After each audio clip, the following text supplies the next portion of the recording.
Merci encore Anaïs, excellente soirée à vous.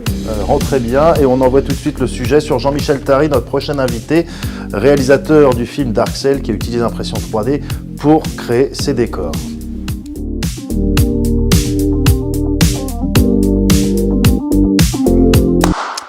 Jean-Michel Tary, réalisateur. Mon parcours. Donc j'ai commencé dans la publicité par créer ma propre petite agence de communication à Nice où j'ai grandi. J'ai commencé par appréhender les premiers ordinateurs graphiques, les Amiga, les Atari, les premiers Mac noir et blanc. Ensuite j'ai décidé d'immigrer au Canada, à Montréal, où j'ai été engagé par une petite boîte qui fait des jeux vidéo que pas mal de personnes doivent connaître, qui s'appelle Ubisoft. J'y suis resté 3 ans. Ensuite, Ubisoft m'a proposé de prendre la direction du studio graphique de Shanghai, chose que j'ai acceptée après à peu près 34 secondes de réflexion. Et j'y suis resté 9 ans. C'est là-bas que j'ai commencé à réaliser mes premiers courts-métrages. Ensuite, je suis revenu à Paris, où j'ai travaillé plutôt dans tout ce qui était trailer, images de synthèse. Et j'ai décidé de me mettre à mon propre compte, de créer AGM Studio pour avoir l'opportunité de raconter mes propres histoires et de produire un petit peu ce qui me passait par la tête et d'être plus libre, je dirais. Le parcours vers la réalisation. La réalisation. Pourquoi la réalisation ? Alors, le virus de la réalisation, et désolé d'utiliser ce terme virus qui peut faire peur en ce moment, m'a pris, je m'en souviendrai toujours, à l'âge de 35 ans, dans une petite ruelle sombre de Shanghai, et c'est véridique. Après avoir travaillé et rencontré un type que j'apprécie beaucoup, qui s'appelle Florent Emilio Siri, qui est un réalisateur français connu et très bon, qui a fait L'Ennemi Intime, qui a fait Need Gap, qui a fait Clo-Clo.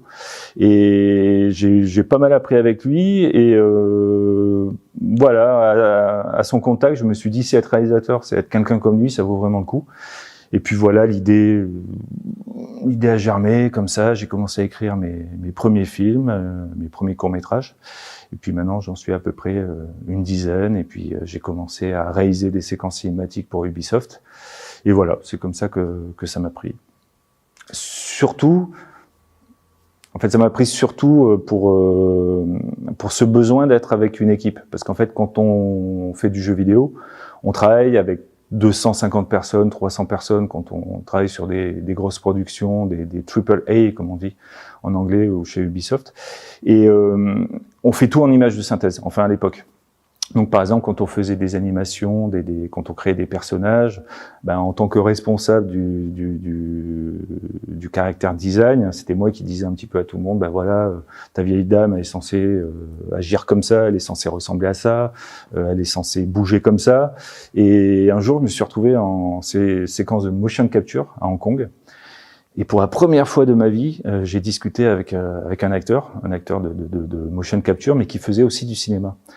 Et ce type-là était un Australien, le sosie de Al Pacino. Donc déjà, ça vous fait bizarre quand vous voyez un type comme ça devant vous. Et je commence à lui expliquer un petit peu comme je faisais avec les animateurs de Shanghai. Je lui dis, bah voyez, il faudrait que tu bouges comme ci, comme ça. Et ce type-là m'écoute et à un moment donné, il me dit, oui, mais Jean-Michel, je te propose autre chose, je pourrais faire ça. Et j'ai eu l'impression qu'il y avait un éclair céleste qui est tombé du plafond et qui m'a illuminé. Je me suis dit, waouh! Ça, c'est ce que je voulais faire. C'est la direction vers laquelle je voulais aller. C'est-à-dire, c'était la rencontre avec les autres, le dialogue, les propositions. En fait, une bonne idée, elle vient pas forcément d'une seule personne. C'est de la discussion. Et ça, je me suis aperçu que c'était quelque chose qui me manquait. Et depuis ce jour-là, je me suis dit, voilà, c'est vraiment un métier que j'ai envie de faire.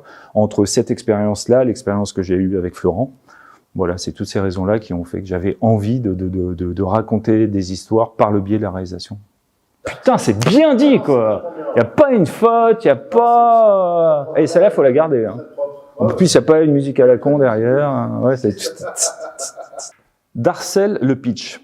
Dans une prison orbitale, dans un futur proche et plutôt malsain, 2 prisonniers sont en train de faire ce qu'ils font d'habitude, c'est-à-dire pas grand-chose, ils s'ennuient un petit peu, lorsque soudain, ils entendent des bruits, des explosions à l'extérieur, dans le couloir qui mène à leur cellule. Ils se disent, tiens, qu'est-ce qui se passe ?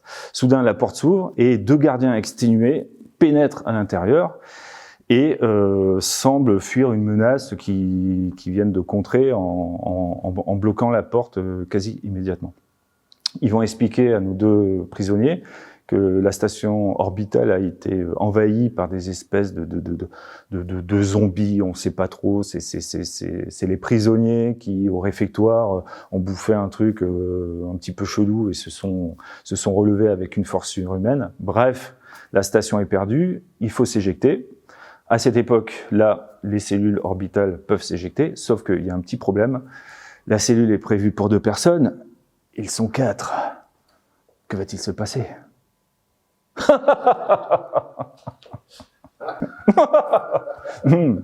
Que va-t-il se passer, Mr. Bond? Bonsoir Jean-Michel Tary, sur ce beau rire. Merci de nous rejoindre en plateau. Bonsoir Guillaume, merci de m'accueillir. Donc on a pu constater qui vous étiez, effectivement. Vous êtes venu avec quelques pièces, puisque l'intérêt pour nous de vous avoir en plateau ce soir, évidemment vous êtes réalisateur de ce court-métrage Darkcell, mais là on va dire la spécificité de ce court-métrage, c'est que vous avez réalisé 100% des décors en impression 3D. Oui, tout à fait. Alors, donc une certaine partie a été faite quand même de façon traditionnelle, mais un énorme pourcentage a été créé en impression 3D. Donc ici, j'ai amené quelques exemples. Donc là, c'est plutôt l'accessoirisation. Donc c'est des armes voilà, qui ont été entièrement conçues par mes soins, voilà, avec même la petite gâchette avec le petit couinement qui sera coupé dans le film, bien sûr. Et non, voilà, sinon, tout le décor en lui-même donc, consiste en une cellule de prison orbitale qui fait 13 mètres carrés à peu près. Donc c'est 13 mètres carrés d'impression 3D, de filaments, de PETG, de conception, car toutes les pièces ont été créées par votre serviteur. Donc voilà, c'était assez fun à faire, c'était rigolo, et puis bah, c'est surtout une volonté de créer quelque chose qui soit unique. Et puis je trouve ça juste captivant en tant qu'artiste de pouvoir créer quelque chose qui commence par un dessin sur un bout de feuille, et puis on passe à la conception sur un logiciel, et puis on finit avec cet objet-là qui est ensuite peint, et puis qui se retrouve sur un décor de cinéma. Vous êtes le premier à faire tout ça, à réaliser autant de décors, parce que bon, ça existe évidemment dans le cinéma d'avoir certains décors réalisés par impression 3D, mais là, dans une telle mesure, vous êtes le premier. Alors, moi j'ai tendance à dire oui, mais je ne sais pas, mais bon, d'après les réactions que j'ai eues, apparemment, oui, on doit pas être des milliers à s'amuser à faire ça.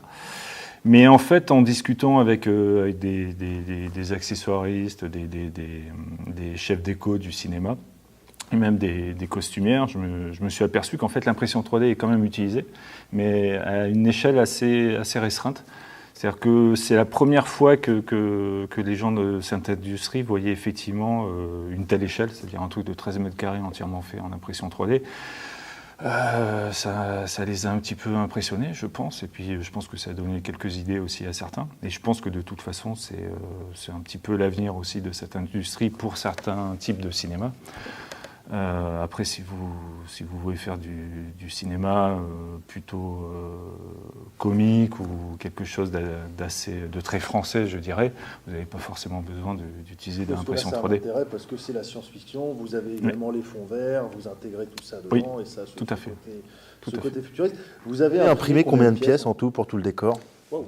Très bonne question. Il doit y avoir des milliers de pièces. Je ne les ai pas comptées, je vous avoue. Il y a eu quelques essais-erreurs au début, comme d'habitude, parce qu'en fait, moi, je ne maîtrisais absolument pas l'impression 3D. Je me suis acheté une petite Prusa MK2 pour ne pas faire la publicité. Puis j'ai fait mes tests, j'ai découvert un petit peu l'impression, comme vous l'appelez, l'impression... La stéréotographie. Non, quand on rajoute filaments, des poses de la FDM. Voilà. pour vous dire mon niveau en technique. Donc j'ai découvert tout ça, j'ai découvert les supports, j'ai découvert les différents matériaux, leurs propriétés. Donc ça c'était assez intéressant. Et puis surtout, j'ai pu créer vraiment les objets qui me servaient pour mon film, des objets qui avaient vraiment une utilité spécifique, qui m'ont même eux-mêmes donné des idées scénaristiques. En fait, c'était assez marrant parce que, comme disait votre invité précédente, il y a une espèce de cercle comme ça qui fait qu'on va créer un objet, et puis en fait l'objet lui-même va vous donner une idée scénaristique. Voilà, donc par exemple cet objet-là, il a une espèce à l'intérieur, j'ai planqué un aimant. Voilà, bon, ça c'est une des beautés que j'ai découvert avec l'impression 3D, c'est-à-dire on imprime jusqu'à un certain niveau, ensuite on met un aimant dedans, et puis ensuite l'imprimante se remet à imprimer, et donc votre aimant se retrouve emprisonné dans la matière plastique, et donc en fait on se retrouve avec une arme qui peut être fixée à la combinaison et qui peut partir assez facilement, et donc ça m'a donné une idée scénaristique qui est un petit peu à la base du film. Donc voilà, en fait tout ça se mord un petit peu la queue. Cet objet-là, par exemple, c'est un plateau qui est utilisé constamment par les acteurs, donc déjà il fallait que ce soit un petit peu solide, donc c'est du PETG. Mais en fait, je l'ai construit en fonction d'une galette que Alain Figlar, qui est un des acteurs du film, a dû, le pauvre, manger à longueur de journée, et c'était particulièrement dégueulasse. C'est les petites galettes de l'ONU qu'on utilise en cas de catastrophe. Et donc, en fait, j'ai créé cet objet en fonction de ces galettes que je savais vouloir être utilisées dans le film. Voilà, donc en fait, vous avez l'acteur qui mange ça tout le temps. Et donc, cet objet, voilà, donc j'ai trouvé ça juste extraordinaire, parce que sinon, qu'est-ce que vous faites en tant que réalisateur? Vous devez partir à la pêche aux accessoires, vous devez trouver cet objet qui forcément n'existe pas, donc vous perdez beaucoup de temps, alors que là, vous vous dites, j'ai besoin de ça. Un objet comme ça, quand vous maîtrisez un petit peu Fusion 360 que j'utilise pour la modélisation, ça se fait en 1 heure. Et puis voilà, ça s'imprime en 1 nuit, vous arrivez le matin, et puis vous avez les marrons qui sortent du four. Voilà. Combien de temps pour l'impression de tous les décors? Alors, l'impression, en fait, j'ai calculé qu'il y avait eu à peu près 1200 jours continu d'impression, avec plusieurs imprimantes, et avec l'aide aussi d'Adrien de Esquisse 3D, qui est une société spécialisée dans la 3D et qui m'a aidé à faire tout ça. Pendant les derniers temps où j'étais un petit peu à la bourre, et puis j'ai eu la chance de bénéficier de ces machines. Il avait une douzaine de machines qui faisaient rien cette nuit-là, donc je les ai utilisées avec grand plaisir. Et voilà. Et combien de kilos de bobines? De kilos. Alors il y a eu 300 bobines qui sont passées dans ce film et dans les accessoires. Donc 300 bobines pour les Prusa, c'est 1 kg par bobine et 300 mètres. Donc c'est pour ça, je pense avoir calculé que ça fait 90 km. Voilà, donc ça fait beaucoup de plastique, mais logiquement, c'est du plastique recyclable. Donc ça, c'est important de le dire. Rien n'est parti à la poubelle, parce que ça partait aussi de cette volonté-là qui était d'en avoir un petit peu marre de voir des décors de cinéma terminés à la benne. Je venais de faire une publicité où en fait on avait des décors un petit peu comme ici, un petit peu la même taille, qui ont fini pour une journée d'utilisation dans une poubelle, et j'ai trouvé ça un petit peu... Je me suis dit, enfin, je sais que ça marche comme ça, on peut difficilement faire autrement en ce moment, mais je me suis dit, il y a peut-être moyen de faire quelque chose d'autre. Donc je me suis dit, j'ai envie de créer un décor qui soit modulaire. Donc quelque chose qu'on puisse réutiliser déjà. Donc c'est un décor que je souhaite réutiliser pour une autre série ou pour un autre projet de film qui devrait se faire potentiellement. Donc je réutiliserai le même système, les mêmes attaches, le même système de fixation des décors. Donc ça, je pense que c'est une démarche qu'il faut commencer un petit peu à appréhender. Est-ce que ça a donné des idées à d'autres personnes d'avoir vu ce que vous avez fait? Je pense, oui. Oui. D'ailleurs, j'ai travaillé donc avec un chef décorateur qui s'appelle William Albello, et que je salue et que je remercie encore pour son aide. Et en fait, quand il a vu ça, il m'a dit non mais là, il faut absolument qu'on travaille ensemble sur un prochain projet dont je ne peux rien dire, mais bon, où on va utiliser de façon assez intensive l'impression 3D. Mais oui, ça donne des idées. Je pense qu'il y a beaucoup de gens qui se sont aperçus, en toute modestie, qu'il y avait des choses à faire. Et que, en gros, l'impossible devenait vraiment possible. C'est-à-dire quand on a une idée, maintenant, voilà, on s'achète une petite imprimante. On n'a pas besoin d'avoir des grosses imprimantes industrielles, enfin des trucs. Attention, je rêverais d'avoir un gros machin à 200 000 € qui me sorte mon décor en une fois. Mais bon, voilà, quand on est, comme moi, un amateur dans ce domaine de l'impression 3D, voilà, on s'achète une petite bécane, on commence, on essaye. Je trouve que, par exemple, tout ce qui est formation, tout ça, c'est un super cadeau pour des gamins. Une petite imprimante, voilà, on a une nièce, un neveu, un enfant, on va lui offrir une petite imprimante, ça vaut pas cher, ça vaut 200 €. Et puis ça permet d'être préparé un petit peu à tout ce qui va arriver. Parce que l'impression 3D va vraiment révolutionner un paquet d'industries, un paquet de choses. On peut imprimer de la bouffe, on peut imprimer des matières vivantes, on peut imprimer des tas de choses, on imprime des choses dans l'ISS. Enfin, je veux dire, les possibilités sont carrément infinies. Je trouve ça très joli parce que ça rejoint un petit peu tous les sujets dont on a parlé aujourd'hui. La passion, l'innovation, l'écologie. Elisa... C'est pour ça que je me suis dit, tiens, je vais condenser un petit peu comme ça. Allez voir mon film. Bientôt en salle. Quand est-ce qu'on peut le voir? Alors, je viens à peine de commencer le montage. Donc j'espère que la post-production sera finie d'ici 4 à 6 mois, car c'est toujours un petit peu long, surtout que je n'ai pas le bonheur de ne faire que ça.